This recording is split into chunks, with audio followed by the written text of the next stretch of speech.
Looking at a photograph every time it makes me laugh. I remember, what was it, 2008 or 9, I was at this rally in D.C., downtown D.C. in the National Mall with my little brother. I forget the name of the rally, but it was operated by Stephen Colbert, and I think Jon Stewart had something to do with it, where it was like this political rally. I totally forget the fuck it was about. Totally forget, but there was like a zillion people in the downtown mall, and there's like all these political signs, all these protesters and shit, and then there's one dude who just got this white poster board with black Sharpie, just says Nickelback sucks. It's it's so fucking random. So that's kind of why that popped into my head. I wanna be a rock star. Yeah, I'm 45 years old, but I try to look like I'm 17. Yeah, Durka-dur. Yeah. So, got an email. I don't actually have it anymore, but I remember it. I deleted it on accident. Lo siento, señor. This gentleman's name was Edwin Torres. Now, mucho gusto. Now, is he actually Latino? I don't know. I'm just fucking with you, dude. It sounds Latino. If you got a problem with it, go fuck yourself. He asked me about guns in Cambodia. He said he's got his carry permit over there in the States, and he's going to come to Cambodia, and he wants to come over here and carry his gun. Well, here's how that works, sir. Okay, so you can possibly maybe check your gun into the plane coming out here, like obviously check baggage, and then you're going to come here to Cambodia, and if they search your bags, because they actually don't always search your bags, but they probably will. Especially, yeah, most likely, dude. And they find a gun in there, well, so you're fucked. You're gonna be promptly arrested. You're gonna have, by the end of the week, I don't know, you would have had 20 Khmer cocks in your ass easily. Maybe a couple of Chinese and Vietnamese ones too. Maybe even a couple barongs like me. I don't know. I'm just saying. I don't know. But sir, your butthole's gonna be a playground for cocks. That's all I'm saying. Anyways. For sure, don't bring a gun here to Cambodia, and unless you're a police officer, military, and or a very rich Khmer person that the law does not actually apply to, because they have lots of money. You're definitely not allowed to have a gun here, man. For sure. They might have an exemption for farmers. They might have an exemption for farmers or villagers, maybe, because they live out in the country. But yeah, man, if you're interested in getting a weapon or any kind of self-protection, you can learn how to fight, of course. You can get one of these right here. You can, that was quick, right? Oh shit. You can get some pepper spray, what you sell. They also have stun guns here as well. And about guns, there is a shooting range here, which a lot of tuk-tuk drivers are going to try to get you to go to. It's incredibly expensive and a complete ripoff, but if you're desperate to shoot a gun, that's probably the only place that you'd be able to do it legally. And they also have rocket launchers there too. He also said, he also had brought up that, check my time, he also brought up about, god damn it, about Chiva. Or my ex-girlfriend is, as you all know, a couple months ago I was dating somebody, Chiva, and she was my girlfriend. We're actually no longer together. We've been broken up for about a month now, actually. And I thought I would talk a bit about, not necessarily specifically that, but just kind of a story that relates to it. And just kind of tell a little story, just for your viewing pleasure. Just for your viewing pleasure, everybody. So, I've been this guy 3 times. I've been this guy. I've been the guy that gets a girlfriend who has a child from another man, and that man, the baby daddy, doesn't want that woman to be seeing another man. So, even if they're broken up and they're not together anymore whatsoever, that man is somehow so emotionally attached to the woman that he will not let her enjoy her life, even though they're not together. Even though this guy's off fucking other women, he still won't let that ex-girlfriend enjoy her life with another man. That's called a crazy baby daddy. That's called a crazy baby daddy for my African-American friends watching. I'm always fucking around with black people. You guys know I'm teasing. Come on, teasing. I'm teasing because I like you. Hey, if I'm white and I'm all serious and shit and I never crack jokes, that means that I'm so racist I can't even have a fucking sense of humor. I can't even loosen up around black people. Alright? I try to be so comfortable around anybody that I can say ridiculous shit. Pardon me. Jesus. So the first time this happened, I used to live in Atlanta, Georgia. Chocolate City. The pretty much the like the hub of the South. I mean, like the urban hub of Southern America. And I lived down there, and so I used to work at this place called Durango Steakhouse in downtown Atlanta, right there on Peachtree Street. And every day I had to go to downtown on the train. It's the train system in Atlanta, Georgia is called the MARTA. And that's like the subway in New York or the metro in DC or just whatever. It's like a train system. So I would take the train from downtown all the way to DeKalb County where I lived. And so after a shift, I'm all sweaty and covered in fucking flour and grease and fucking dishwater sauce, all that nasty shit. I get on the train, not feeling very sexy, mind you. I throw on my Slipknot. I'm rocking out to some Slipknot, and this black girl walks in on the train and sits down next to me. Fair enough. So I keep listening to my music, and then I take my headphones off, and then she kind of looks over at me, and dude, mind you, I did not expect this girl to talk to me whatsoever. Like, most of the time on the train, people just ignore each other. Like, they don't talk to each other at all. And I also, at this point, had never been with a black girl. And also at this point, I was incredibly confused with my sexuality. Incredibly confused with my sexuality. I didn't know what the fuck I wanted, man. Anyways, so we start talking, and she starts talking to me about my music, and she liked it and whatever. And she said she was, thought I looked cool. And then she starts saying, like, I look good. She's like, looking good. She's all, like, hitting on me now. So I'm like, oh, fuck. And to be honest, I started to get a little nervous because, and like a little, like that awkward feeling, like when you feel like someone's about to say something that you don't want them really to say, but they're probably gonna say it. And she's like, I don't mean to like make you feel weird, but can we go out? I was like, whoa, okay. So now, was she attractive? When I first met her, I wasn't like very attracted to her, to be honest. Like, she looked nice enough, but she had like an average face, but that body. Your body is telling me, yeah. It's my shitty R. Kelly, by the way. No, it's my body actually, but I was just saying it for that. I'm so fucking white. Jesus. Black people, can I get a little black? Can you guys share some of that so I can sing better, please? Help me out here. Come on. So I told her I was gay. I'm like, yeah, I'm gay. And then she's like, you're gay? Okay, then we could be friends. And her name was Lachey. And she was actually all right. She was all right. And I don't know, that was, like, I said I'm gay, but I was like, well, I'm not really gay, because, like, I could probably fuck this girl. She looks all right. So we agree to meet up in the next couple of days, and so I go outside to meet her because she doesn't know exactly where I live in the apartment complex, and I see her walking up the hill, like this little small hill, by herself, and the sun. Let me just describe this. All right, so she's walking up. She's got this orange. I remember this very, very, very specifically. She had like an orange, like, what was it? I guess a top, whatever the fuck, like a sleeveless top. I don't know, what is it called? A tube top? I don't fucking know.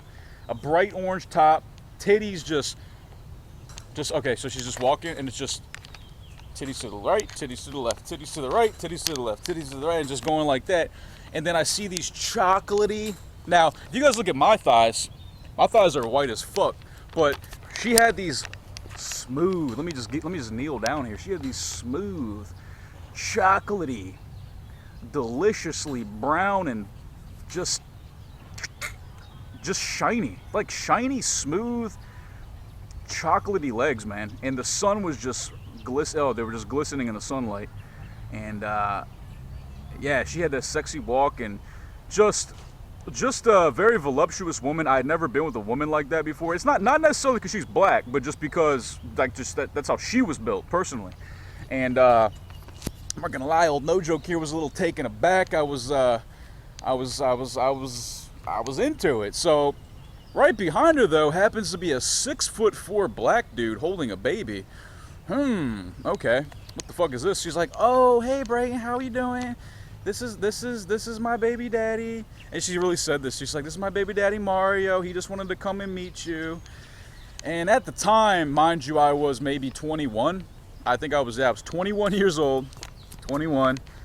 I'm 28 now, so this is 7 years ago. I've learned so much shit since then, obviously. And at the time, I was like, oh, yeah, it's cool. Yeah, you're the baby daddy, whatever. Yeah, you know, like, nothing could go wrong here. Nothing weird about this. So they come in, and I'm only expecting her to come. And I had already bought food to cook. You know, I was all trying to impress her and shit. I was all trying to cook, like, from scratch. Even though I bought the Alfredo sauce, it was already in the jar. I was trying to make it seem like I made the shit. You know, just ladies, back me up. All right, I was trying to put in some effort. I was trying to do it right, and so I end up cooking like a bitch for her, the baby, the fucking guy. I'm like, shit. All right, this sucks. I let the guy smoke my weed. I let him play the PS3. I let him take a shit in my bathroom. He eats my fucking food. He acts like he's all cool, and then Lachey says, because Lachey and I were out on the balcony, just the two of us, while he was inside my house with the baby, named Gabrielle, by the way. She says, I'm starting to feel uncomfortable. And I thought she meant me. I'm like, oh shit, like, did I say something weird, or like, I mean, like that's what I thought. I thought maybe I said something or did something that turned her off or whatever. She's like, it just, you know, she said that she got uncomfortable with this guy Mario being there. I'm like, yeah, well, no shit. I didn't say that to her, but I'm just thinking, like, yeah, this is kind of weird that this guy's here. He seems a little strange. And so about 2 days later, I get one of these right here. I get a phone call, and mind you, this is ATL, so they talk a little bit differently. Hey, yo, what's up, man? It's Mario, man. What's up? Hey, man, why you messing with Shawty, man? Yeah, man, why you? Hey, why you messing with Shawty, man? What's up? What you gonna do, man? It was stupid. It was so retarded. It was like he wasn't even saying anything. He was just like, hey, why you want?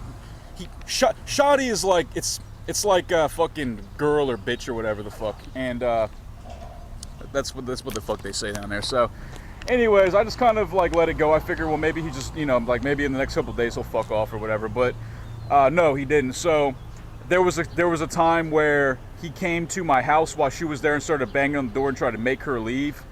And I was in a very strange position because I didn't really know if I should just like fight the guy, like just hit him, or if I should just call the police.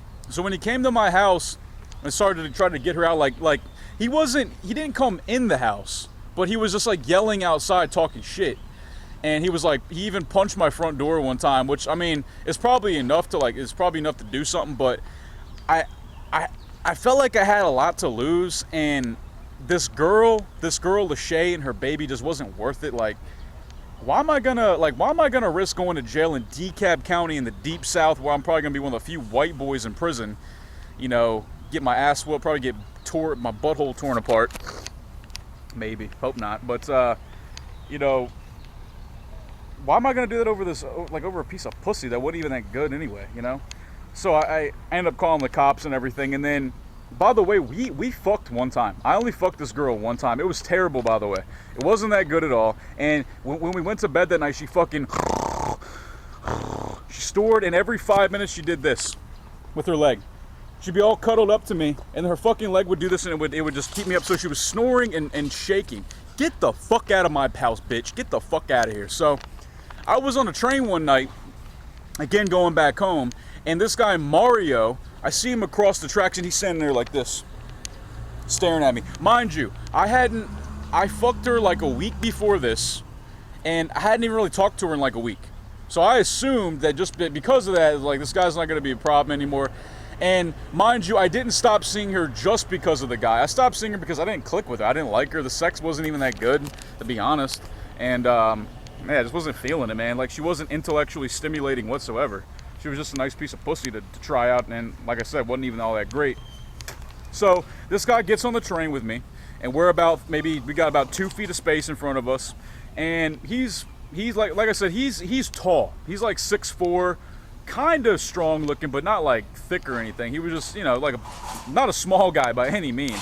And I'm sure if he would have hit me, then I'd have been fucked up. I'd have been in trouble. But if I'd have hit him, he'd have been just as fucked up too. So I just dropped my bag, man. I'm just ready. Like I just tell him straight up. I'm like, and there's all these black people on the train. It's packed with people. I'm the only white boy.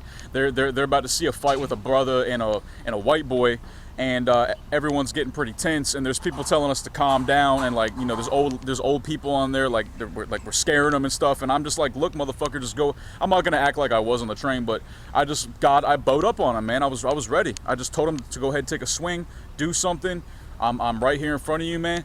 And then so what he does is he goes to this other dude sitting on the train, some guy he doesn't even know, and asks to use his phone. He's like, hey, man, hey, bro, let me use your phone, man. You know what I'm saying? Let me use your phone, man. Yeah.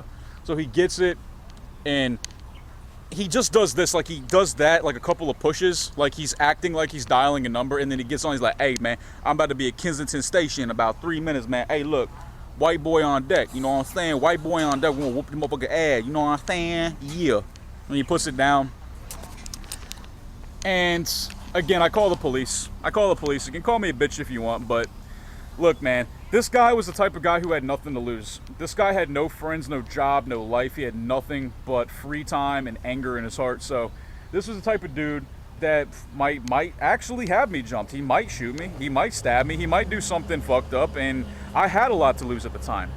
So anyways, he eventually fucked off. I even filed a fucking restraining order against the guy because he wouldn't fuck off. And you know, it was just one of those things. It's like, it's like, do I beat his ass or do I not beat his ass? It's the same thing with Chiva and this guy that she was with. Basically, we broke up essentially because, and I'm talking about Chiva now. I'm talking about my girlfriend I just had that you've seen the videos on, the transgender girlfriend. Not that she's the transgender, but that's the title of the video. Anyways, I digress.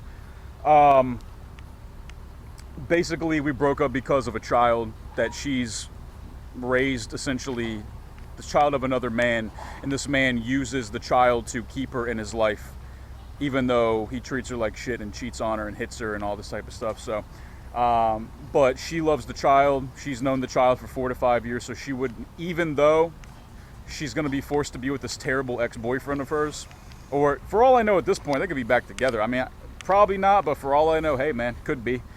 She's kind of bound to this guy simply because of the child. So therefore, we cannot be together, and that's just not fair to me. The fact that this guy, his name is Paddy Bourke, by the way, Paddybourke. He's actually a teacher here in Phnom Penh. He's an Irish fella. And no, I don't give a fuck about saying his name. A lot of people around here know him in town. He's actually pretty well known. Everybody thinks he's a fucking stupid ass drunk. He's a cunt. A lot of people have beat his ass. He gets knocked out on a regular basis from what I hear. And he sent me numerous death threats on Facebook. Obviously, they're empty threats. They're silly, but I mean, this is the type of shit I'm dealing with. And I've even had another girlfriend that I'm not going to really talk about that had kids and had the baby daddy. And it's just every time I have somebody that has a child from obviously somebody that's not me, of course, it doesn't work out. So I don't know. I'm just making this video to maybe give you guys advice, because I know there's some fellas out there. Maybe you're desperate for some pussy or whatever. Look, man, if the girl's got kids, and especially if you're a young man, look, if you're like under 35 or even maybe under 30 and you're single, man, unless there's amazing love, then there's an amazing connection going on between the man and the woman or whatever the fuck, dude, probably don't get with her, man, because it seems like a lot of people I've met, it just doesn't go well for them. It's unfortunate because Chiva and we had a great connection. We clicked excellently. We had so much in common. She's so fucking beautiful, as you all know. She's amazing, and I wish the best for her. It's fucked up that she's bound to this fucking piece of shit. And no, I don't give a fuck about saying his name whatsoever. I mean, the dude's threatened to have acid thrown on me. He said I'd be dead by Christmas. He's threatened to take me away from my family and from my mother. And it's probably be a good idea if he just avoids me on the street. Probably, it definitely depends on how I'm feeling, depends on my mood. But I am putting out there that if I'm in one of my moods and I do cross the guy on the street, he's gonna regret every motherfucking thing he said to me, and I have no issue saying that shit publicly. That's out there. That shit is out there now. So, not that it's a big deal, because he's the type of guy that would come up behind you with a knife or pay a fucking tuk-tuk driver to come and throw acid on you. So anyways, that's why we broke up, and that's my story of getting with women with children. It never fucking works, guys. So all my social media contact will be in the description box below. I appreciate all my fans. I appreciate all my fan support. No emails longer than 10 sentences. Oh yeah, you can all go fuck yourself. Peace.